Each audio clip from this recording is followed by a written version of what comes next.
간화서는 화두를 들고 공부하는 수행법이에요. 그 화두는 뭐냐면은 스승이 제자를 깨달음으로 인도하기 위해서 오직 알 수 없는 어문 덩어리의 의심을 하나 탁 던져주는 거예요.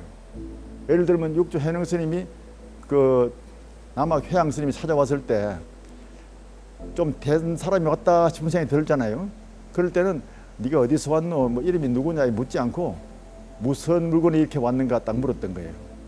그러니까 거기서부터 이제 이 몸뚱이 끌고 다니는 이 한 물건이 과연 무엇인가 그것도 참고정리했는데 그것이 이제 이목구 화두가 됐듯이 스승이 제자를 깨달음을 인도하기 위해서 오직 알 수 없는 의심 하나를 탁 부여해 주는 것, 그것이 이제 화두법이에요. 그 화두의 종류는 1700가지 공안이 있다 그래요. 그런데 그때마다 사람마다 다르게 일러준 거예요. 그리고 화두를 전해주면은 그걸 꽉 막힌 그 문제를 풀기 위해서 오직 몰입하는 거예요. 그것이 쭉 전통을 내려오면서 거기에서 수많은 도인이 나왔고 눈 밝은 사람들이 나왔기 때문에 간화선이 선수행의 주류를 이루고 있는 수행법이다 그렇게 됐죠. 허리를 쭉 펴고 허리를 쭉 펴고 마음은 고요합니다. 몸은 편안합니다. 오직 간절한 의심 하나 이 몸뚱이 끌고 다니는 이것이 무엇인고. 오직 마시고 호흡 내쉴 때마다 자기가 부여받은 화두 있잖아요. 이 몸뚱이 끌고 다니는 이것이 무엇인고 하든지 혹은 다른 또 화두법이 여러 가지가 있어요. 그것을 계속 끊임없이 참고 정리하는 거예요. 그걸 하다 보면 나중에 이제 번뇌 망상이 일어나더라도 오직 그 화두를 밀고 나가고 혼침과 졸음이 오더라도 오직 그 화두를 탁 밀고 나가다 보면 나중에 문득 일림이 되어지는 거예요. 그러다 보면 그 일림이 되어지는 가운데 패침망찬할 지경이 이른다 그래요.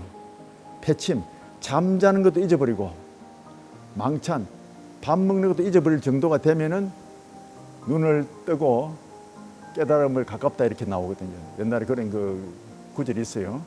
그와 같이 일념으로 자꾸 정진하다 보면은 이 자기 자신과의 싸움이고 오직 내가 마음에 눈을 떼야겠다 생각을 가지고 수행하는 그 끈기가 있어야 돼.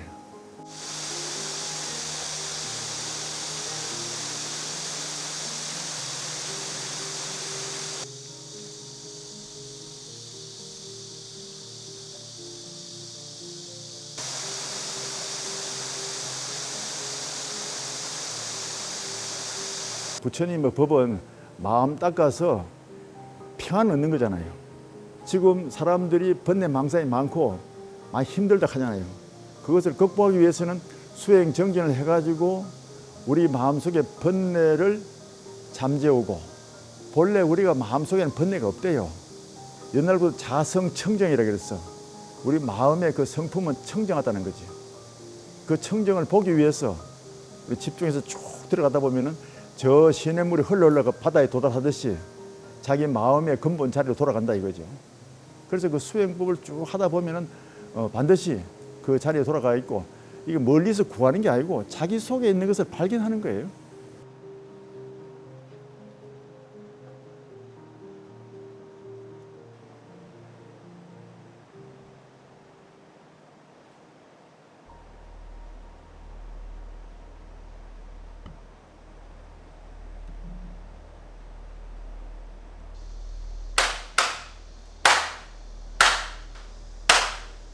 지금 이제 이 세상이 좀 복잡하고 여러 가지 뭐 마음속에 스트레스 받는 일이 많고 그렇잖아요. 그래서 부처님께서도 이 지구촌 사바세계를 고해의 바다라 그랬어요. 고해의 바다라는 것은 무슨 뜻이냐 하면은 참고 견딜 만한 세상이 되는 뜻이래요.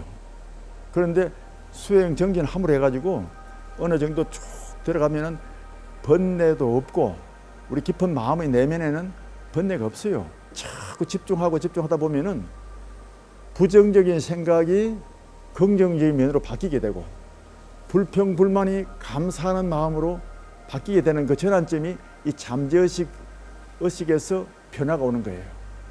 그래서 수행을 쭉 하다 보면은 자아의 문이 열려요. 내라는 에고의 고집에 탁 막혀가지고 내 스스로가 스트레스 받는 수가 많잖아요. 그런데 그 문이 확 열리면서 누구와도 소통할 수 있고, 그런데 거기 좀 더 수행에 들어가면은 자기의 마음의 병을 고칠 수 있는 자연 치유력도 그 잠재의식 속에 숨어 있어요. 우리가 이제 수행을 열심히 하다든가 기도를 열심히 하다 보면 병원에서 못 고치는 병도 낫게 되잖아요. 그런데 그것은 내 마음 속에 있는 자연 치유력의 에너지를 만나는 거예요. 그러다 보면 엔돌핀이 많이 나오게 되는데 요즘 이제 그 밝혀진 것이 엔돌핀보다 4,000배 더 효과를 내는 것이 다이돌핀이라는 게 있대요. 그거는 깊은 명상에서만 구할 수 있는 거라.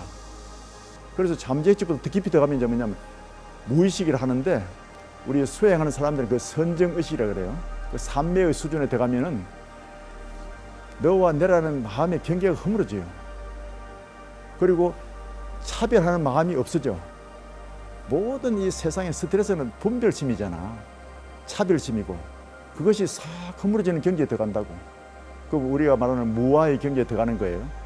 자기 스스로 마음속에 평안을 얻으려고 하면은 마음의 평화라는 것은 자기 마음을 알아야 되잖아요.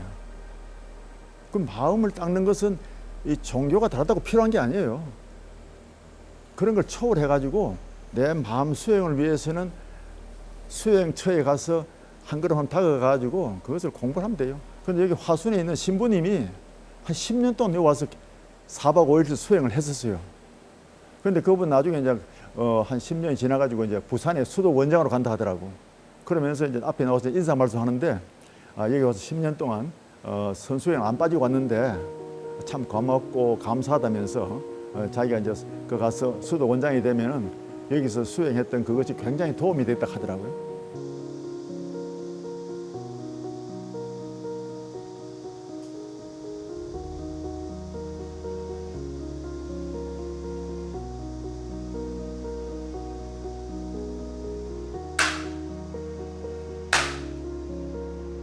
조용히 마시고 천천히 내쉬면서 이 무엇인고 이 간절한 의심 하나 말고는 아무도 없습니다. 천천히 내쉬면서 이 무엇인고 내쉴 때 이 무엇인고 하면서 긴장을 풀어주시면서 편안하게 이렇게 행공을 지어가면은 심신도 청안해지고 몸도 편안해집니다. 각자 운동에 우리 바라겠습니다. 우리가 마음을 닦고 한 사람의 얘기 들어보면은 나도 그렇게 해봤고 하나부터 열까지 세우라는 것은 쉽잖아요.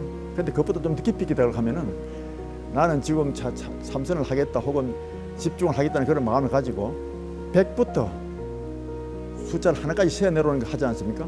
그러면 빨리 하면 뭐 한 5분 내지 한 10분 정도 걸려요. 그런데 100층에서 1층까지 내려올 때 그 불비 100자리가 나오고 99자가 나오고 이렇게 쭉 내려오지 않습니까? 그 숫자를 마음속으로 상상하면서 1까지 쭉 내려오는 거예요. 시간이 있을 때는 호흡 하나씩 내려오면서 그리고 내려오다 중간에 틀리는 수가 있어요. 그런데 내려오다가 틀리면 거기서 다시 고치면 돼. 위로 올라가지 말고.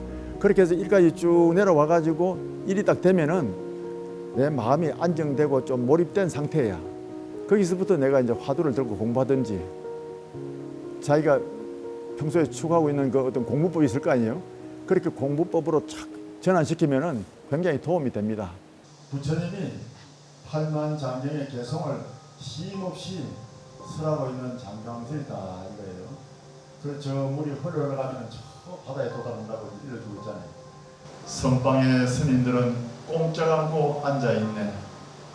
참선하는 선방이라 안 더울 리 없구만은 마음이 씌어지니 몸은 절로 서늘하리 그랬습니다.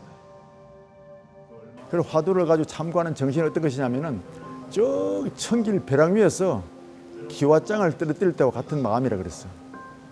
그 기와장이 쭉 내려가는데 거기 먼지라든가 뭐 다른 뭐 이물질이 붙을 리가 없잖아요.